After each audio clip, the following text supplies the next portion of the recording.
Dans le cadre de l'agrandissement de son domaine skiable, la station de Valseny a construit une nouvelle télécabine et une passerelle pour enjamber l'arc. Le syndicat intercommunal a choisi d'opter pour un pont dont le support est composé d'une membrane gonflée à l'air. L'édification de ce pont est une première, puisqu'il s'agit là du premier pont construit en Europe avec ce procédé. Le tablier, qui est la partie supérieure du pont, est conçu en bois. Il est sous-tendu par une structure métallique qui permet de reprendre les efforts. Et cette structure métallique est incorporée à l'intérieur d'une membrane qui, gonflée à basse pression, devient un coussin d'air qui assure la stabilité et la rigidité de l'ensemble de la structure en permettant aux efforts de mieux travailler à l'intérieur des matériaux. Le but était simple, c'était harmoniser à la fois l'utilisation du bois, de l'acier et utiliser l'air de telle façon à obtenir la structure la plus élégante qui consomme le moins de matière possible pour franchir ces 52 mètres.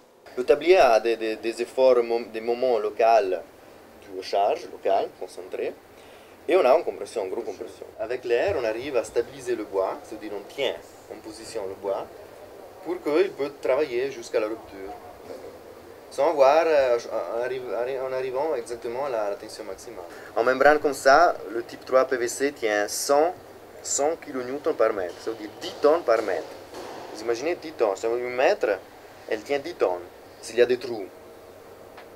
Le compresseur va toujours compenser le perte. Si on se résume, là, Andrea, donc si on fait le pont sans la membrane, il se porte lui-même, il ne tombe pas, il est stable. Quand on injecte la membrane en la faisant participer à la structure avec la multitude de petits ressorts, il permet, avec la même quantité de matière, d'absorber la surcharge de neige, les piétons, le passage du chasse-neige et l'ensemble.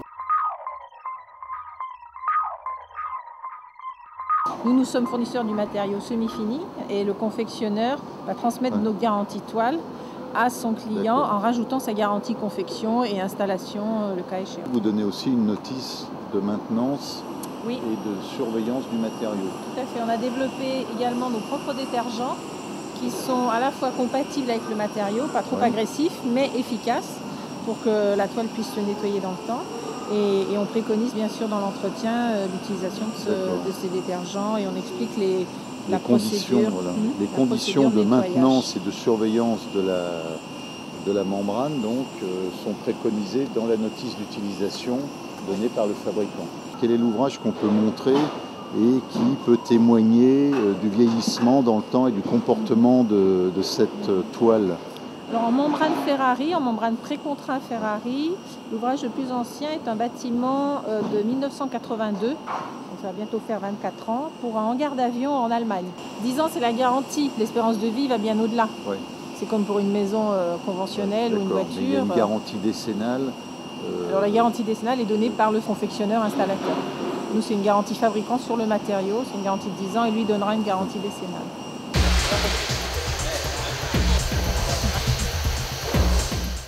L'entreprise Camedio, elle, va découper la membrane suivant donc un plan de découpage 3D sur informatique, mais elle va surtout les souder.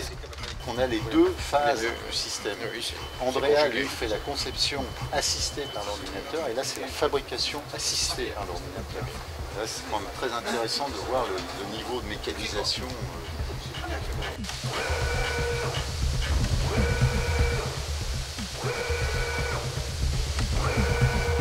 Ça c'est la soudure normale. Oui.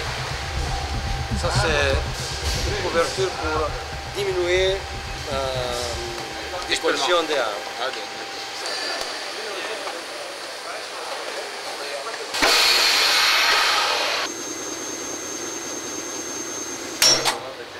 La rupture c'est fait à la soudure. Si vous avez un problème à la soudure, c'est un problème. Les valeurs de rupture, c'est 6 kN. L'assemblage des pièces de bois et de métal pour incorporer la membrane gonflable est une première en matière d'études. Ils ont coordonné, on va dire, tout ce qui Notre était structure, bois, voilà. la structure, et tout ce qui était métallerie incorporée dans la membrane, puisqu'elle est en contact avec la structure. Vous avez les platines qu'on voit. Voilà, vous voyez les platines, voilà, c'est des morceaux préassemblés en quatre éléments. Ils vont passer la membrane entre cette plaque et la plaque qu'on voit dessus. Et puis après, ils vont pousser le poteau à travers les trous qu'on aura préparés et le fixer par-dessus. En ce moment, on est en train d'usiner les pièces. On est vraiment en train d'usiner ces pièces-là. Vous allez les voir, on fait tous les trous pour mettre tous les inserts. Ils ont juste 1 mètre carré à monter, absolument.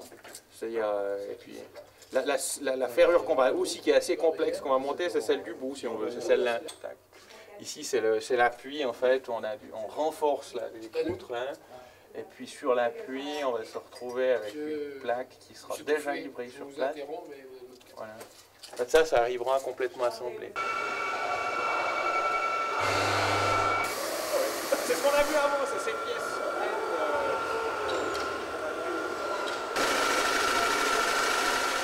On utilise des résines très puissantes pour souder entre elles les différentes pièces. Ainsi, plus aucune infiltration d'eau n'est possible entre les assemblages, ce qui évite tout risque de pourrissement. Sur les rives, 2 piliers de 30 mètres de profondeur sont coulés dans le sol. Ils permettent de stabiliser les culées qui supporteront le pont. On la descend doucement et précisément en fait. C'est sur ces platines que sera posée la passerelle. 4 mm vers toi. Ouais. Elles sont positionnées au millimètre près. Le tablier du pont arrive en 4 morceaux de 20 tonnes, qui seront assemblés 2 par 2. On fixe les boîtiers de raccordement.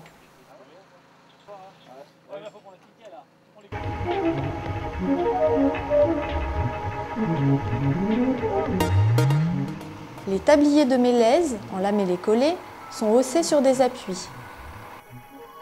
Puis, ils sont assemblés 2 à 2.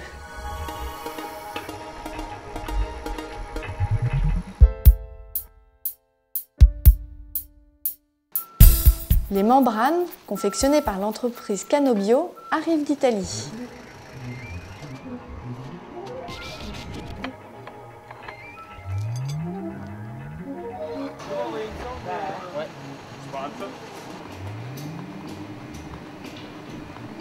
Ces poteaux métalliques ont pour fonction de raccorder le tablier du pont au soutirant. À leur extrémité, 2 tiges filetées traversent la membrane. On les raccorde à une platine sur laquelle sont également fixées d'autres tiges filetées. L'ensemble est introduit dans les trous préparés dans la structure du tablier.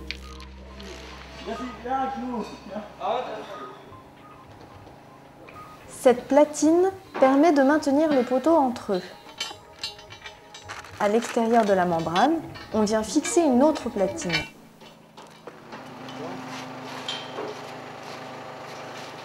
La toile de PVC est prise entre ces 2 plaques d'acier.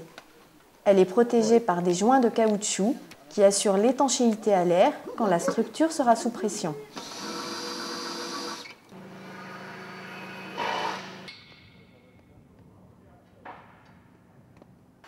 C'est sur cet ensemble de plaques que l'on fixera le soutirant du pont.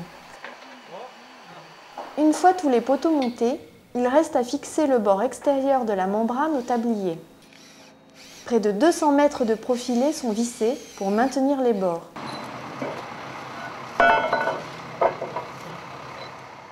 Le soutirant du pont est monté. Il est composé de pièces métalliques disposées en 3 rangées.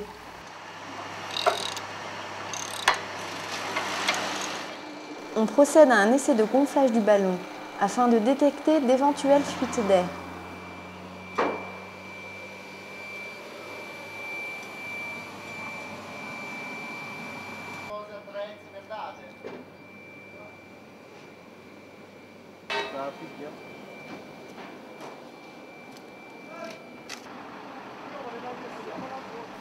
Le levage d'une structure aussi fine est une opération délicate.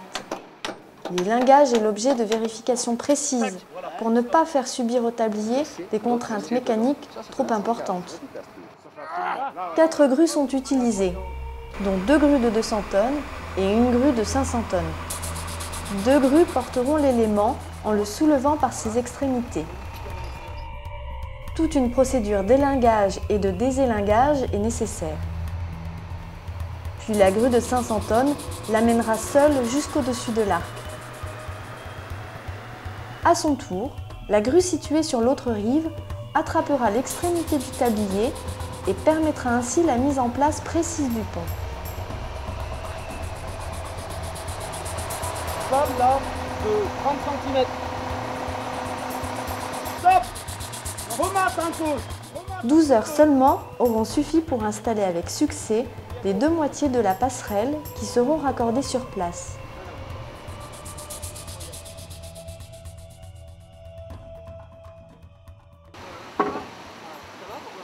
Le lendemain, le travail d'aménagement continue. Au-dessus du vide, on met en place les supports pour la pose du garde-corps.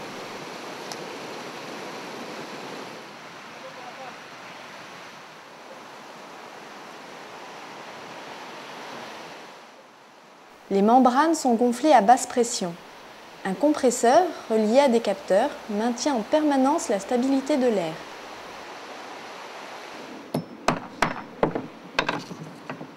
Le support d'étanchéité en triplis est posé. Température, elle change.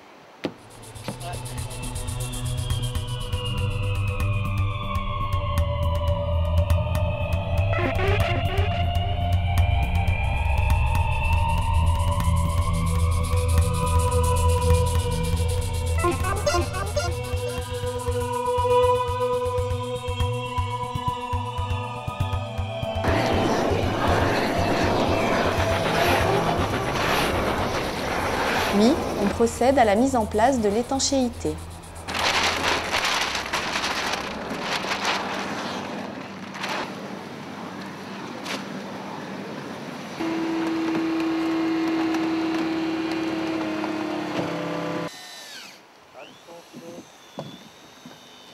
Quelques jours suffiront pour le travail de finition.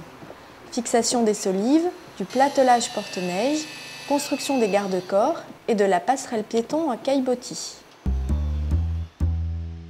Avant la livraison définitive de l'ouvrage, des essais de résistance sont effectués pour vérifier la déformation de la construction sous l'effet de charge.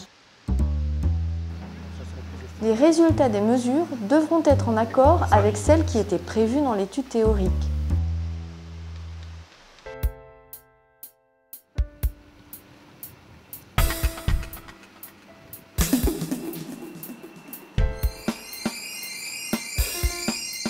L'intérêt de cette conception est de construire avec le moins de matière possible, ce qui représente un gain économique et une innovation esthétique, tout en restant en harmonie avec l'environnement.